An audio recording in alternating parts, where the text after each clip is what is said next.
Welcome aboard. Today, we'll review the construction progress on the Yellow Creek Railroad during the year 2022. The plan for the train layout, and later the entire basement, was developed using AnyRail software. The indoor portion of the railroad includes a folded dog bone on the lower level, connected to a loop-to-loop climbing to an upper level. By the end of 2021, all indoor portions of the layout were under various stages of construction. 99% of the indoor right-of-way was operational, but only 20% of the scenery had been started. This is an overall look at the railroad in January of 2022 as viewed from the control panel monitors. With no good way to power up and test locomotives on a workbench, my first project for the year was a good place to service engines and rolling stock. My inspiration was the old Lionel service station test stand. But I wanted something portable. I started by building a wooden cart with some spare chair casters on the legs. That allows me to move it from the shop to the layout room and back as needed. Tired of digging through boxes, I wanted the test stand to hold my spare parts as well. After purchasing some fishing tackle storage boxes, I started emptying all the various cookie tins and check boxes I had sitting around the storeroom. Now I should be able to find what I need, without opening a bunch of closed containers. After sanding, staining, and sealing the cart, I added a power strip with a 20-foot cord to one end. This lets me move the cart anywhere around the layout and still have power to test the equipment. To better access the parts, I added a rack for the larger boxes.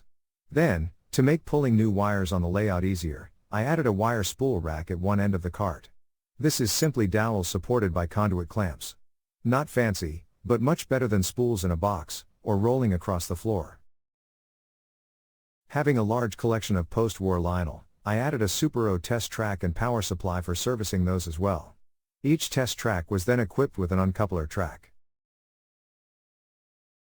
To avoid repeated trips back to the toolbox in the shop, I added some tool holders along the back of the cart. These are leftover 2x2 stock from the legs, with holes drilled through them. Once hung from the back of the cart, I added an assortment of commonly used items.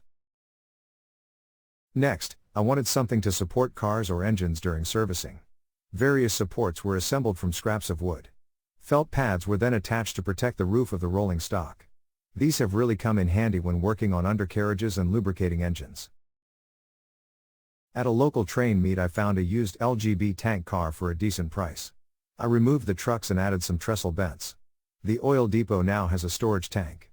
The removed trucks were disassembled and piled around the service tracks back in the yard. You can never have enough junk. Switching facing point sidings on the Valley Division presented a problem during the first operating sessions. None of the Yellow Creek locomotives had front couplers. To switch facing point sidings would require modifying, or turning, the locomotive. With no means to turn motive power at Bath, locomotives had to run back to Hawkbill and use the balloon track there.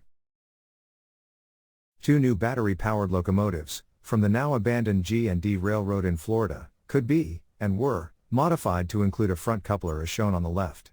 However, the older LGB moguls, shown on the right, would not support this.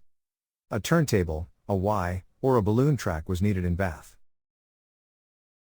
With no room for a balloon track, or a Y track, it was decided to move the recently installed Bath team track, and build a 40-foot gallows turntable in that location.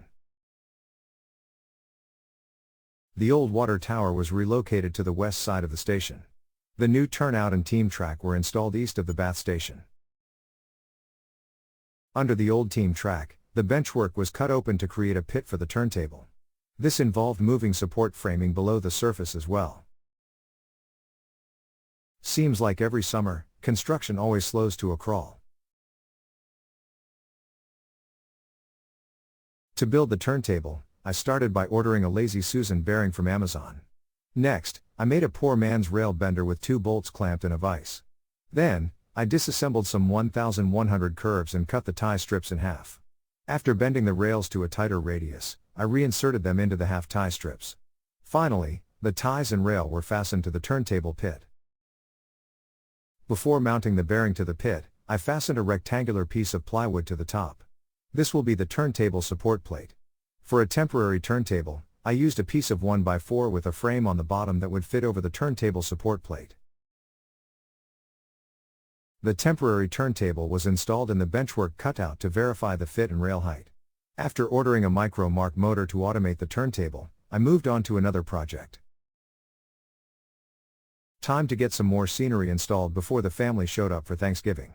So it was back to Giant Canyon. First, install some support framing. Second, staple on some chicken wire.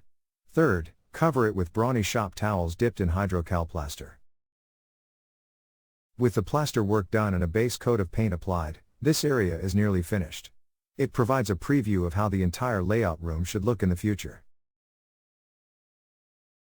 With the addition of more paint, powdered grout, moss, and artificial trees, this area is nearing completion. Time to run some trains, and take pictures. Originally, all engines were going to be battery powered with Aristocraft train engineers. Now I find myself using track power more often. Initially track power was only added as an afterthought. And all the main line trackage was powered via the bath control panel. While this made sense to me at the time, it resulted in wire runs on main line trackage of over 150 feet. These long wire runs led to some significant voltage drop.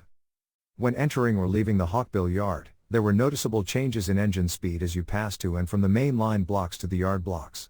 This was amplified by the grade changes at those points as well. To shorten the lengths of these wire runs, and help eliminate the sudden speed changes, the main line blocks were split in the back corner of the layout room near Hopkins Mill.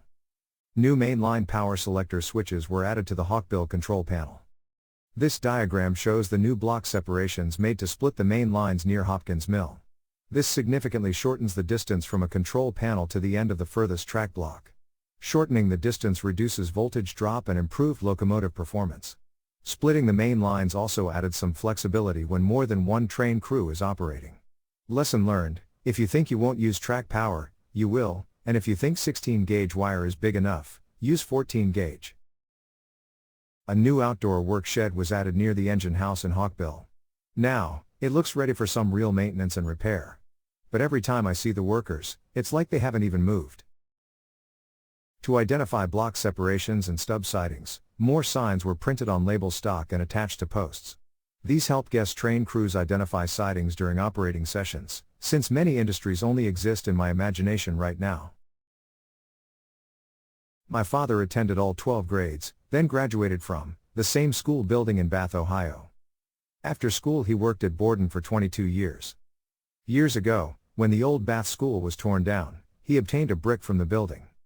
On his passing, the brick was handed down to me, and became a loading dock at Borden Dairy Products, in the town of Bath, on the Yellow Creek Railroad. A gift box was placed next to the brick as a placeholder until a building could be constructed. Tired of looking at the gift box, it eventually got flipped over, the lid became a roof and was sprayed black. After applying some paint to the sides, windows, cobblestone, and a smokestack were added from the scrap box. A Model T delivery truck was found on eBay, along with dozens of milk crates. Add some Elsie the cow pins, which became signs. The temporary gift box is starting to look more permanent. Now, if I just had some doors. Meanwhile, back in Hawkbill, a new switch tower/office and a farm facade are added to the scene. The Red Barn farm facade was wall art made by Burwood back in the 70s. My mother had one and always said it would be perfect for my trains. I found this one on Mercari. Others are available on eBay. Over by Redgate Farm, I was going to need a bridge before finishing the plaster work. A support framework was installed below the track bed, then a section of roadbed cut out. A trestle was constructed from cedar planks ripped into half-inch square stock. Abutments were cut from pieces of scrap 2x4. And the removed roadbed was cut up to make footings for the trestle bents. Next step was to add some scenery. Add some chicken wire, plaster, paint, and trees, and this area was looking much better. This section of the layout is nearly complete. Once scenery is finished all the way around the canyon, I plan to paint the floor to resemble water. Back in the late 60s, Model Railroader published several articles about John Allen's Gore and defeated railroad. It's been an inspiration to me ever since. I wanted a tribute to the G&D on my railroad. Some decals from eBay, and a repainted LGB 4067 box car, fit the bill nicely. Now you know how the Borden gift box got a black roof. My great-grandpa Hopkins had a water-powered sawmill on the Yellow Creek near Bath, Ohio. Up on a hill near the mill pond, sat an old cabin where my dad and uncles would camp out as kids. This kit will fill the role on my railroad. My track was laid directly on the laminated plywood roadbed. When plaster scenery was added, the noise level increased considerably. So, when considering what to use for ballast, I began thinking about the shelf liner material in my toolbox. To deaden the noise and provide the impression of ballast, I found a gray shelf liner material with an irregular pattern. Some wavy pinking shear scissors broke up the pattern along the edges to help with the illusion. At first glance, I think the ballast looks acceptable. Even better, it doesn't leave a residue on the track. So after the Yellow Creek Railroad is abandoned, the track will still be like new. Reduce, reuse, recycle, right? Maybe if I install some solar panels, it could be the first green G-scale railroad. Working from back to front, I extended the scenery up the mountain division above Hopkins Mill. Now I could finally hide the copper water supply line with a pine tree. To break up the long straight run of track next to the wall, I added a granite peak and short tunnel. Although very little of the scenery is complete in the far corner of the room, seeing the mountain peaks, poking up in the distance, gives some idea of what things will look like down the line.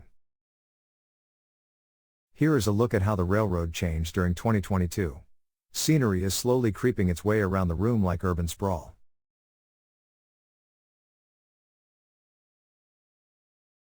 That's all for now, folks. Thanks for stopping by.